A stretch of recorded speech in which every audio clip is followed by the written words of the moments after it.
गीता ज्ञान का अध्याय 3। आओ आओ, आज तुम बड़े जल्दी आ गए, यानी कि तुमने इतना समय कहाँ लगा दिया और आ भी बड़े धीरे धीरे। वो दरअसल गुरुजी मैं थोड़ा घर के काम में थोड़ा अटक गया था, इसलिए मुझे आने में थोड़ी देर हो। चलो कोई नहीं, आज हमें जो तीसरा अध्याय है उसका दूसरा भाग पूर्ण करना है। हाँ गुरुजी, मुझे अच्छी तरीके से याद है, आज हमें गीता के तीसरे अध्याय का दूसरा भाग पूर्ण करना है। तो चलो फिर उसे ही शुरू करते हैं बिना किसी देरी के। लेकिन गुरुजी जो अभी नए नए लोग आए हैं वो कहाँ से पूरा कर पाएंगे, क्योंकि उन्हें तो पता ही नहीं कि पहले अध्याय और हमारे इस चैनल पर पूरी एक सीरीज चल रही है गीता ज्ञान को लेकर। कोई नहीं, उन्हें बता दो कि एक प्लेलिस्ट है और उसमें ही जाके चेक कर सकते हैं। चैनल पे बन रखी है गीता के नाम से, वहाँ पर उन्हें सारी वीडियो मिल जाएंगी। तो चलो बिना किसी देरी के हम शुरू करते हैं। जैसा आप लोगों ने सुना, गुरुजी ने कहा है कि पूरे प्लेलिस्ट में जाके आप सब चेक कर सकते हैं, तो जाइए और फटाफट चेक करिए।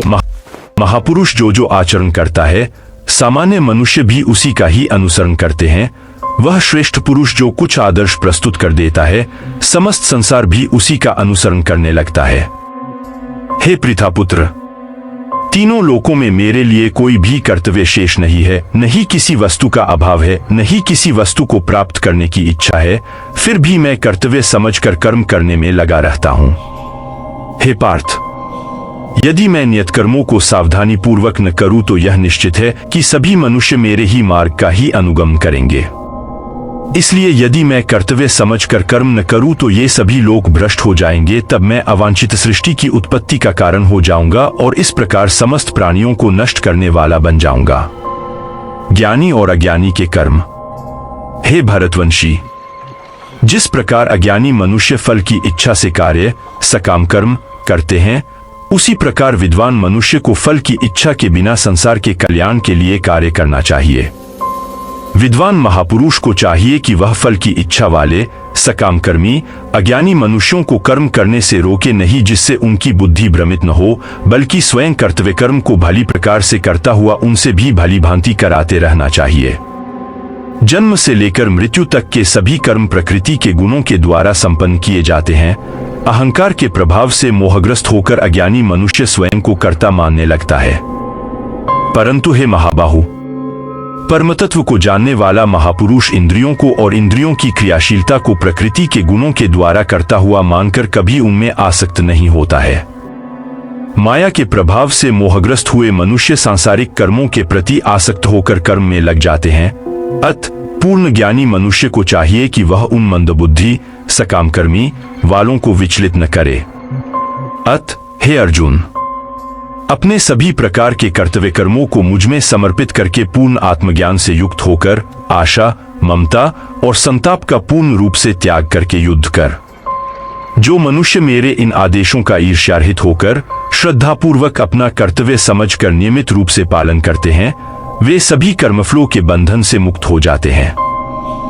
परंतु जो मनुष्य ईर्ष्यावश इन आदेशों का नियमित रूप से पालन नहीं करते हैं, उन्हें सभी प्रकार के ज्ञान में पूर्ण रूप से भ्रमित और सब ओर से नष्ट भ्रष्ट हुआ ही समझना चाहिए।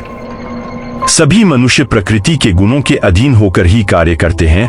यद्यपि तत्वदर्शी ज्ञानी भी प्रकृति के गुणों के अनुसार ही कार्य करता दिखाई देता है, तो फिर इसमें कोई किसी का निराकरण क्या कर सकता है। सभी इंद्रिया और इंद्रियों के विषयों के प्रति आसक्ति, राग और विरक्ति, द्वेष नियमों के अधीन स्थित होती है।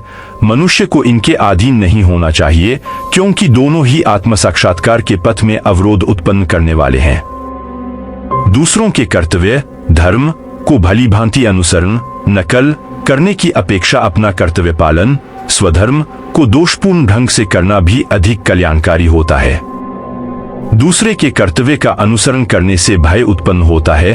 अपने कर्तव्य का पालन करते हुए मरना भी श्रेयस्कर होता है। कामना रूपी शत्रु का शमन। अर्जुन ने कहा, हे वृषनिवंशी, मनुष्य न चाहते हुए भी किसकी प्रेरणा से पाप कर्म करता है, यद्यपि सा लगता है कि उसे बलपूर्वक पाप कर्म के लिए प्रेरित किया जा रहा है। श्री भगवान ने कहा, इसका कारण रजोगुण से उत्पन्न होने वाले काम, विषयवासना और क्रोध बड़े पापी है। तू इन्हें ही इस संसार में अग्नि के समान कभी न तृप्त होने वाले महान शत्रु समझ। भावार्थ, जिस प्रकार धुएं से अग्नि और धूल से दर्पण ढक जाता है तथा जिस प्रकार गर्भाशय से गर्भ ढका रहता है, उसी प्रकार कामनाओं से ज्ञान ढका रहता है। हे कुंती पुत्र, इस प्रकार शुद्ध चेतन स्वरूप जीवात्मा का ज्ञान कामना रूपी नित्य शत्रु द्वारा ढका रहता है, जो कभी भी तुष्ट न होने वाली अग्नि की तरह जलता रहता है। इंद्रिया, मन और बुद्धि कामनाओं के निवास स्थान होते हैं। इनके द्वारा कामनाएं ज्ञान को आच्छादित करके जीवात्मा को मोहग्रस्त कर देती हैं। अत हे भरतवंशियों में श्रेष्ठ, तू प्रारंभ में ही इंद्रियों को वश में करके और आत्मज्ञान और आत्म साक्षात्कार में बाधा उत्पन्न करने वाली इन महान पापी कामनाओं का ही बलपूर्वक समाप्त कर। हे अर्जुन, इस जड़ पदार्थ शरीर की अपेक्षा इंद्रिया श्रेष्ठ है, इंद्रियों की अपेक्षा मन श्रेष्ठ है, मन की अपेक्षा बुद्धि श्रेष्ठ है, और जो बुद्धि से भी श्रेष्ठ है तू वही सर्वश्रेष्ठ शुद्ध स्वरूप आत्मा है। इस प्रकार हे महाबाहु अर्जुन, स्वयं को मन और बुद्धि से श्रेष्ठ आत्मा रूप समझकर बुद्धि के द्वारा मन को स्थिर करके तू कामनाओं रूपी दुर्जय शत्रुओं को मार। इस प्रकार उपनिषद, ब्रह्म विद्या तथा योग शास्त्र रूप श्रीमद् भगवद गीता के श्री कृष्ण अर्जुन संवाद में कर्मयोग नाम का 3रा अध्याय संपूर्ण हुआ। दोस्तों बस और वीडियो के लिए चैनल को सब्सक्राइब कर देना और वीडियो को लाइक भी कर देना और कमेंट में जय श्री राम लिख के जरूर जाइएगा। ऐसे अगर आपको वीडियो और देखनी हो तो आप चैनल से जुड़ने के लिए आपको तो बताइए सब्सक्राइब करना है। बाकी इसकी प्लेलिस्ट आपको चैनल पे ही मिल जाएगी अगर आप शुरू से देखना चाहते हैं। बाकी फिर मिलते हैं अगली वीडियो में। जय श्री राम, राधे राधे।